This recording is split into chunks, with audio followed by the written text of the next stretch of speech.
வணக்கம். ஜூன் 18ஆம் தேதி இன்னைக்கான 2வது பதிவு. பங்குச்சந்தையில் நடந்த சில விஷயங்களை விரைவாக பார்க்கலாம். முக்கியமான தகவல், நான் செபி ரெஜிஸ்டர்ட் அட்வைசர் கிடையாது. நம்ம சேனல்லேருந்து எப்போதுமே ஸ்டாக் ரெக்கமெண்டேஷன்ஸ் கிடையாது. யூடியூப் சேனல் மட்டும் இல்லைங்க, மற்ற சோஷியல் மீடியா பிளாட்ஃபார்மான இன்ஸ்டாகிராம், வாட்ஸ்அப், டெலிகிராம்லேருந்து கூட நம்ம ஸ்டாக் ரெக்கமெண்டேஷன்ஸ் வழங்குவதில்லை. மேலும் பணத்தை வாங்கிட்டு எந்த சேவையும் வழங்குவது இல்லை. பல போலியான குரூப் இயங்கிட்டு இருக்கு. தயவு செய்து ஜாகிரதையாக இருங்க. இந்த வீடியோவில் காட்டக்கூடிய அனைத்து கம்பெனிகளும் வெறும் இன்ஃபர்மேஷனல் பர்பஸ்க்காக மட்டுமே முதலீடு செய்யுங்கன்னு சொல்கிற வீடியோ கிடையாது. எந்த ஒரு முதலீட்லையும் ரிஸ்க் இருக்கும். ரிஸ்க் புரியாமல் இன்வெஸ்ட் செய்யாதீங்க. ரிஸ்க் புரியலைன்னா தயவு செய்து இன்வெஸ்ட்மெண்ட்டை தவிர்த்துருங்க. நம்ம ருபி டிரைவர் சேனலை ஆதரிக்கிற அனைத்து நல்ல உள்ளங்களுக்கும் நன்றி. அமெரிக்கா மற்றும் ஈரான் போர் குறித்தான ஒரு தகவல். இரு தரப்பினரும் மெமரண்டம் ஆஃப் அண்டர்ஸ்டாண்டிங்கில் கையெழுத்திட்டிருக்கிறாங்க நேற்று. இது இறுதி அக்ரிமெண்ட் கிடையாதுங்க. இறுதி அக்ரிமெண்ட் எட்டப்படும்னு சொல்லியிருக்கிறாங்க. இப்போதைக்கு மெமரண்டம் ஆஃப் அண்டர்ஸ்டாண்டிங்கில் கையெழுத்திட்டிருக்கிறாங்க. அடுத்த 60 நாட்கள் கால அவகாசம் இருக்குது இரண்டு நாடுகளும் அந்த ஃபைனல் அக்ரிமெண்ட்டை எட்டுவதற்கு. அப்புறம் யுனைடெட் நேஷன்ஸ் அதற்கு ஒப்புதல் வழங்க வேண்டும். இப்போ சில விஷயங்கள் என்னென்ன இருக்குது இந்த மெமரண்டம் ஆஃப் அண்டர்ஸ்டாண்டிங்லாம் விரைவாக பார்த்துலாங்க. நியூஸ் 18லேருந்து கிடைத்த தகவல், உடனடியாக போர் நிறுத்தம் வருது. இது ஈரான் மீதான போர் மட்டுமல்ல, லெபனன் மீதான தாக்குதலும் உடனடியாக நிறுத்த வேண்டும்னு அக்ரிமெண்ட்டில் சொல்லியிருக்கிறாங்க. அதாவது மெமரண்டம் ஆஃப் அண்டர்ஸ்டாண்டிங்கில் சொல்லியிருக்கிறாங்க. அமெரிக்கா உடனடியாக அவங்களுடைய நேவல் பிளாக்கேடை நீக்கிறாங்க. ஹார்மஸ் உடனடியாக திறக்கப்பட வேண்டும். 30 நாட்கள் கால அவகாசம் இருக்குன்னு நினைக்கிறாங்க. அதை இன்னொரு சரி பார்க்க வேண்டும். ஆனால் உடனடியாக திறக்கப்பட வேண்டும்னு இருக்குது மெமரண்டம் ஆஃப் அண்டர்ஸ்டாண்டிங்கில். ஒரு சர்ச்சைக்குரிய விஷயம் தான் இந்த 4வதுங்க. அதாவது $300 பில்லியன் அமெரிக்கா ஈரானுக்கு வழங்குறாங்க. இது இருக்குங்க அந்த மெமரண்டம் ஆஃப் அண்டர்ஸ்டாண்டிங்கில். ஆனால் முன்ன நம்ம பார்த்த செய்தியில் அமெரிக்கா வந்து அதை நிராகரிச்சிருந்தாங்க. அது ஃபேக் நியூஸ்னு சொல்லியிருந்தாங்க. ஆனால் இப்போ வந்திருக்கிற தகவல் நியூஸ் 18 படி $300 பில்லியன் அமெரிக்கா ஈரானுக்கு வழங்க இருக்கிறாங்கன்னு மெமரண்டம் ஆஃப் அண்டர்ஸ்டாண்டிங்கில் கொடுத்துருக்காங்க. ஆனால் இது ஒன் டைமில் அப்படியே செட்டில்மெண்ட் கிடையாதுங்க. இது பார்ஷியலாக அப்படியே ரிலீஸ் பண்ணிகிட்டே இருப்பாங்க போல தெரியுது. ஈரான் வந்து அவங்களுடைய நியூக்ளியர் ப்ரோக்ராம்லாம் என்ன பண்ண இருக்கிறாங்கன்னு தெரிவிக்கிற வரைக்கும் இவங்க கொடுக்க மாட்டாங்கன்னு நினைக்கிறாங்க. ஆனால் படிப்படியாக அந்த $300 பில்லியன் கொடுப்பதற்கான வாய்ப்புகள் இருக்குன்னு சொல்லியிருக்கிறாங்க. யூஎஸ்ஏ உடனடியாக சாங்ஷன்ஸை அவங்க நீக்கிறாங்க. ஈரான் மீதான சாங்ஷன்ஸை நீக்கிறாங்க. அதுவும் வந்து கம்ப்ளீட்டாக ஒரே நேரத்தில் நீக்க போகிறது இல்லைங்க. அதுவும் படிப்படியாக தான் நீக்க இருக்கிறாங்க. அதற்கான டைம்லைன் என்ன அப்படின்றது நெகோஷியேட் பண்ண இருக்கிறாங்க இரு தரப்பினரும் சொல்லியிருக்கிறாங்க மெமரண்டம் ஆஃப் அண்டர்ஸ்டாண்டிங்கில். அதே போல் ஈரான் மறுபடியும் வலியுறுத்துறாங்க அவங்களுடைய நியூக்ளியர் வெப்பன்ஸை அவங்க அமைக்க போகிறது இல்லை அப்படின்னு சொல்லியிருக்கிறாங்க. ஈரான் ஏற்கனவே இருக்கக்கூடிய என்ரிச்ட் யுரேனியமை என்ன செய்ய போகிறாங்க, அதை செயலிழக்க செய்ய இருக்கிறாங்க. ஆனால் அழிக்க மாட்டாங்கன்றது மெமரண்டம் ஆஃப் அண்டர்ஸ்டாண்டிங்கில் சொல்லியிருக்கிறாங்க. ஈரான் உடனடியாக அவங்களுடைய ஆயில் ஏற்றுமதியை துவங்கலாம், இதுவும் இருக்குது. அதே போல் ஈரானுடைய அசட்ஸை ஃப்ரீஸ் பண்ணியிருக்கிறாங்க அமெரிக்கா வேறு நாடுகளில். அதை உடனடியாக ரிலீஸ் பண்ண இருக்கிறாங்க அமெரிக்கா. பெர்மனன்ட் அக்ரிமெண்ட் எட்டப்பட வேணுங்க. அது 60 நாட்கள் இருக்குது. யுனைடெட் நேஷன்ஸ் அதற்கான அப்ரூவல் வழங்க வேண்டியது இருக்குது. ஆயில் விலை மறுபடியும் கீழே போயிருக்குங்க. பிரெண்ட் க்ரூடுடைய விலை $78 கீழே போயிருக்கு. ஒரு பேரலுக்கு $78 கீழே போயிருக்கு. வெஸ்ட் டெக்சாஸ் இன்டர்மீடியட்டில் $76 பக்கத்தில் ட்ரேட் ஆகுதுன்னு என்டிடிவி ப்ராஃபிட்டில் தகவல் கொடுத்துருக்குறாங்க. ஏஷியன் மார்க்கெட்ஸ் இன்னைக்கு பாசிட்டிவாக தான் ஓப்பன் ஆயிருக்கு. நம்ம காலையில் டைமில் ஜப்பானுடைய நிக்காய் 1.44% க்ரீனில் ட்ரேட் ஆகிட்டு இருந்தது. சவுத் கொரியாவுடைய காஸ்பி கிட்டத்தட்ட 1% க்ரீனில் ட்ரேட் ஆகிட்டு இருந்தது. நம்ம நிஃப்டி 50 இன்றைக்கி ஓப்பனிங் ஃப்ளாட்டாக தான் இருந்ததுங்க. அப்புறம் இன்ட்ராடேயில் 0.2% பாசிட்டிவாகவும் 0.2% நெகட்டிவாகவும் ட்ரேட் ஆகிட்டு இருந்தது. இன்ட்ராடேன்னு சொல்லும்போது நம்ம காலையில் 11 மணி அளவில் எடுக்கப்பட்ட டேட்டா இது. யூஎஸ் ஃபெடரல் ரிசர்வ் நேற்று இன்ட்ரெஸ்ட் ரேட்டில் எந்த மாற்றமும் இல்லாமல் அப்படியே விட்டுருக்காங்க. 3.5 முதல் 3.75% ரேஞ்சில் அப்படியே விட்டுருக்காங்க. பெரும்பாலான வல்லுநர்கள் அதுதான் எதிர்பார்த்துருந்துருக்காங்க. ஆனால் யூஎஸ் ஃபெடரல் ரிசர்வ் இப்போ என்ன சொல்லியிருக்காங்கன்னா ஹாக்கிஷாக இருக்கிறாங்க. அதாவது இன்ட்ரெஸ்ட் ரேட்டை இப்போ குறைப்பதற்கான வாய்ப்புகள் குறைவுன்னு புரிஞ்சுக்க முடியுதுங்க. இன்ட்ரெஸ்ட் ரேட்டை அதிகரிப்பதற்கான வாய்ப்புகள் இருக்குது, இல்லைனா அப்படியே தொடர்வதற்கான வாய்ப்பு இருக்குது, இல்லை அதிகரிப்பதற்கான வாய்ப்புகள் இருக்குது. ஸோ நேற்று மீட்டிங்கில் இன்ட்ரெஸ்ட் ரேட்டில் எந்த மாற்றமும் இல்லாமல் அப்படியே விட்டுருக்காங்க. கவின் வார்ஷ் அவங்களுடைய புது தலைவர், ஃபெடரல் ரிசர்வுடைய புது சேர்மனாக வந்திருக்கிறார். அவருடைய முதல் மீட்டிங் நேற்று நடந்தது. அவங்க இன்ட்ரெஸ்ட் ரேட்டில் எந்த மாற்றமும் இல்லாமல் அப்படியே விட்டுருக்காங்க. இது 4வது முறை தொடர்ச்சியாக யூஎஸ் ஃபெடரல் ரிசர்வ் இன்ட்ரெஸ்ட் ரேட்டில் எந்த மாற்றமும் இல்லாமல் அப்படியே விட்டுருக்காங்க. இந்திய ரூபாயின் மதிப்பு $US நிகராக இன்றைக்கி ஓப்பனிங்கில் ரெட்டில் இருந்திருக்குங்க. 13 பைசா ரெட்டில் இருந்திருக்கு. அதற்கு முக்கிய காரணம் வல்லுநர்கள் சொல்லியிருப்பது வந்து இந்த ஹாக்கிஷ் ஸ்டாண்ட் எடுத்திருக்கிறாங்க யூஎஸ் ஃபெடரல் ரிசர்வ். அது ஒரு முக்கிய காரணமாக சொல்லியிருக்கிறாங்க. இந்திய ரூபாய் இன்றைக்கி $US நிகராக ஓப்பனிங்கில் 13 பைசா ரெட்டில் இருந்திருக்கு. 94.66 பக்கத்தில் இன்றைக்கி ஓப்பன் ஆனது. இந்திய ரூபாயின் மதிப்பு $US நிகராக. என்எஸ்சி ஐபிஓ குறித்தான அப்டேட்டுங்க. எதிர்பார்த்த மாதிரி அவங்க டிராஃப்ட் ரெட்டரிங் ப்ராஸ்பெக்டஸ் அவங்க ஃபைல் பண்ணியிருக்கிறாங்க செபிக்கு. அந்த டிராஃப்ட் ரெட்டரிங் ப்ராஸ்பெக்டஸ்லேருந்து கிடைத்த சில தகவல் விரைவாக பார்த்துக்கலாங்க. நமக்கு டேட்டா கிடைத்தது என்டிடிவி ப்ராஃபிட் மற்றும் மணி கண்ட்ரோல்லேருந்து. இது முழுமையாக ஆஃபர் ஃபார் சேலாக ஐபிஓ வருதுங்க. 14.89 கோடி ஈக்விட்டி ஷேர்ஸ் விற்பனைக்கு வருது. 23 ஷேர் ஹோல்டர்ஸ் விற்பனை செய்கிறாங்க. ஒட்டுமொத்த இந்த மதிப்பு ஐபிஓடைய மதிப்பு 30,000 கோடி ரூபாய்க்கு மேலே இருக்கலாம்னு சொல்லியிருக்கிறாங்க. அந்த விலை இன்னும் அவங்க சொல்லலைங்க, இந்த ஐபிஓக்கு என்ன விலைன்னு சொல்லலை.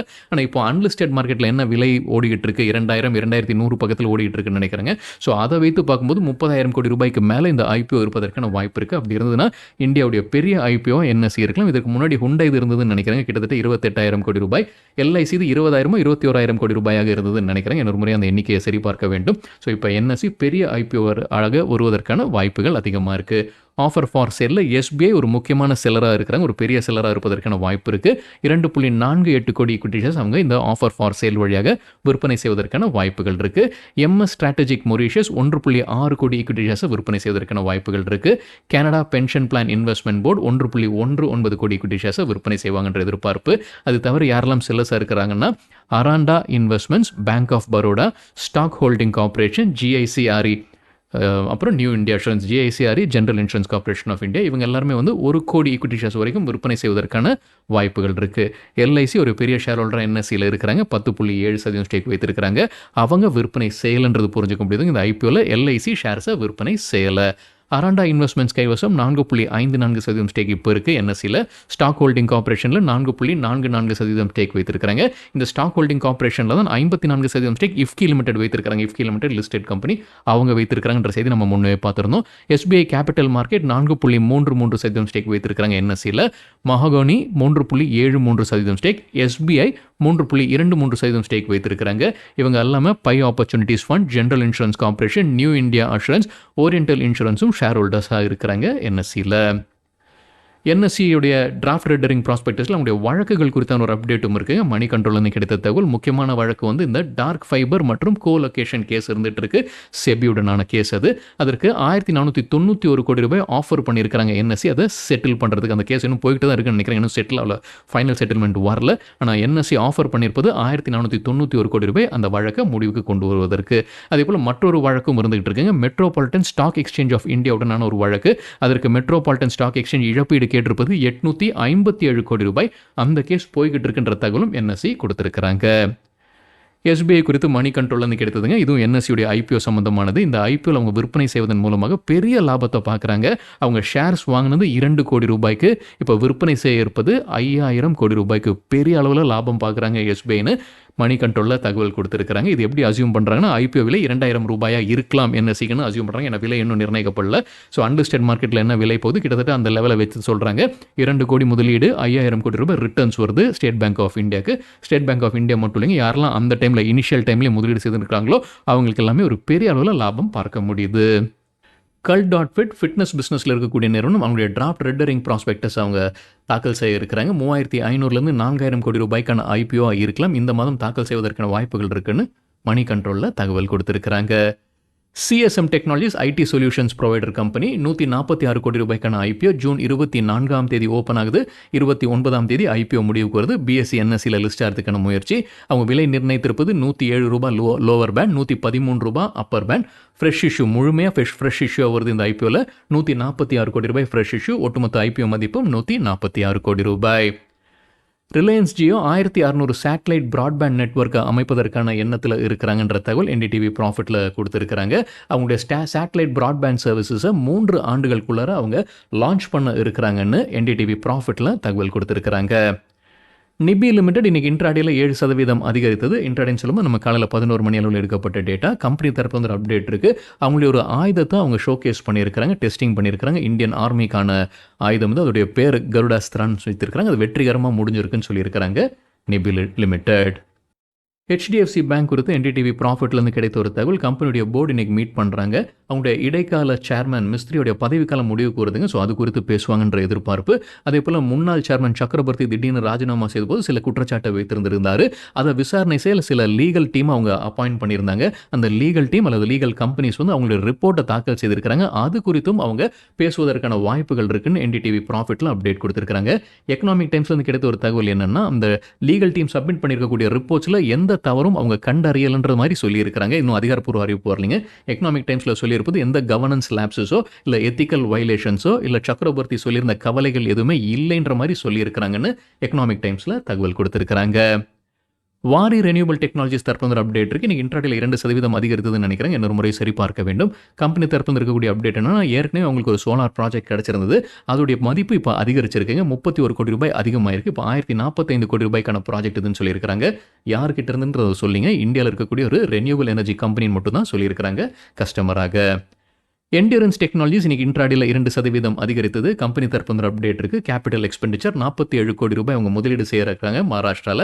கிரீன்ஃபீல்ட் மேனுஃபேக்சரிங் ஆலை அவங்க அமைக்கிறாங்க. கிரீன்ஃபீல்டுன்னு சொல்லும்போது ஸ்கிராச்லேருந்து அந்த மேனுஃபேக்சரிங் ஃபெசிலிட்டி அவங்க அமைக்க இருக்கிறாங்க. இதோடைய திறன் என்னன்னா மாதத்திற்கு 35,000 லித்தியம் பேட்டரி பேக்ஸ் உற்பத்தி செய்யக்கூடிய திறனாக இருக்கும்னு சொல்லியிருக்கிறாங்க எண்டியூரன்ஸ் டெக்னாலஜிஸ். டாம்ஸ் இண்டஸ்ட்ரீஸ் குறித்து நேற்று நம்ம செய்தி பார்த்துருந்தோங்க. அங்கே பிளாக் டீல் நடந்திருக்கு. அவங்களுடைய ஒரு ப்ரொமோட்டர் ஃப்ரான்ஸில் சார்ந்த ஒரு ப்ரொமோட்டர் விற்பனை செய்வதற்கான வாய்ப்புகள் இருக்குன்னு என்டிடிவி ப்ராஃபிட்டில் இப்போ உறுதி செய்திருக்கிறாங்க. ஆமாம், அந்த ஃப்ரான்ஸ் ப்ரொமோட்டர் ஷேர்ஸை விற்பனை செய்திருக்கிறாரு. யார் பையர்ஸாக இருக்கிறாங்கன்னு பார்க்கும்போது எஸ்பிஐ மியூச்சுவல் ஃபண்ட் 9.3 லட்சம் ஈக்விட்டி ஷேர்ஸ் வாங்கியிருக்கிறாங்க. ஆக்சிஸ் மியூச்சுவல் ஃபண்ட் 3.6 லட்சம் ஈக்விட்டி ஷேர்ஸ் வாங்கியிருக்கிறாங்க. வேதாந்தாவுடைய வேதாந்தா அலுமினியம் குறித்தான ஒரு அப்டேட். 2 புரோக்கிங் நிறுவனங்கள் அவங்களுக்கு கவரேஜ் இனிஷியேட் பண்ணியிருக்கிறாங்க. சிட்டி மற்றும் Kotak institutional equities coverage initiate பண்ணியிருக்காங்க. வேதாந்தா அலுமினியம் ஜூன் 15 தான் டிமர்ஜர் முடிஞ்சு லிஸ்ட் ஆச்சுங்க NSE/BSEல. இப்போ சிட்டி கொடுத்துருக்கிற டார்கெட் 2 பேரும் கவரேஜ் இனிஷியேட் பண்ணி பை ரேட்டிங் கொடுக்குறாங்க. சிட்டி கொடுத்துருக்கிற டார்கெட் 560, கோட்டக் இன்ஸ்டியூஷனல் ஈக்விட்டிஸ் கொடுத்துருக்கிற டார்கெட் 600. இப்போ 465 பக்கத்தில் ட்ரேட் ஆகிட்டு இருக்கு வேதாந்தா அலுமினியம். ஷ்னைடர் எலக்ட்ரிக்கு ஆம்பிட் கவரேஜ் இனிஷியேட் பண்ணியிருக்கிறாங்க. பை ரேட்டிங் எதிர்பார்க்குற டார்கெட் 1400. இப்போ 1250 பக்கத்தில் ட்ரேட் ஆகிட்டு இருக்கு Schneider Electric. Tata Motors passenger வெஹிக்கிளுக்கு கைடன்ஸ் கொடுத்துருந்தாங்க. இந்த செய்தி நம்ம முன்னே பார்த்ததும் குறிப்பாக ஜகுவார் லேண்ட் ரோவருடைய கைடன்ஸும் கொடுத்துருந்துருக்காங்க. அது பாசிட்டிவாக பார்க்கப்படலைன்ற செய்தி நம்ம பார்த்துருந்தோம். இப்போ புரோக்கிங் கம்பெனிஸ் என்ன ரேட்டிங் டார்கெட் கொடுக்குறாங்க டாடா மோட்டர்ஸ் பேசஞ்சர் வெஹிக்கிளுக்கு. பேங்க் ஆஃப் அமெரிக்கா தொடர்ந்து அண்டர் பர்ஃபார்ம் ரேட்டிங் எதிர்பார்க்குற டார்கெட் 335. இப்போ 364 ட்ரேட் ஆகிட்டு இருக்கு டாடா மோட்டர்ஸ். ஜெஃப்ரீஸ் தொடர்ந்து அண்டர் பர்ஃபார்ம் எதிர்பார்க்குற டார்கெட் 300. சிட்டி தொடர்ந்து செல் ரேட்டிங் டார்கெட் ப்ரைஸை குறைச்சிருக்கிறாங்க. முன்ன சொன்னது 330, புது டார்கெட் 320. மார்கன் ஸ்டான்லி தொடர்ந்து ஈக்குவல் வெயிட் ரேட்டிங் எதிர்பார்க்குற டார்கெட் 367. சிஎல்எஸ்ஏ தொடர்ந்து அவுட் பர்ஃபார்ம் ரேட்டிங் எதிர்பார்க்குற டார்கெட் 452. டார்கெட் பிரைஸை குறைச்சிருக்கிறாங்க. முன்ன சொன்னது ₹468 ஒரு ஷேருக்கு. ஃபினோலெக்ஸ் இண்டஸ்ட்ரீஸ் குறித்து மணி கண்ட்ரோல்லேருந்து கிடைத்த ஒரு தகவல். HDFC லைஃப் இன்சூரன்ஸ் ஷேர்ஸை விற்பனை செய்திருக்கிறாங்க. கிட்டத்தட்ட முழுமையாக விற்பனை செய்திருக்கிறாங்கன்றதான் புரிதலுங்க. அவங்க ஒட்டுமொத்தமாக விற்பனை செய்திருப்பது 80.5 லட்சம் ஈக்விட்டி ஷேர்ஸ், அதாவது 1.29% ஸ்டேக்கை விற்பனை செய்திருக்கிறாங்க 136.5 கோடி ரூபாய்க்கு.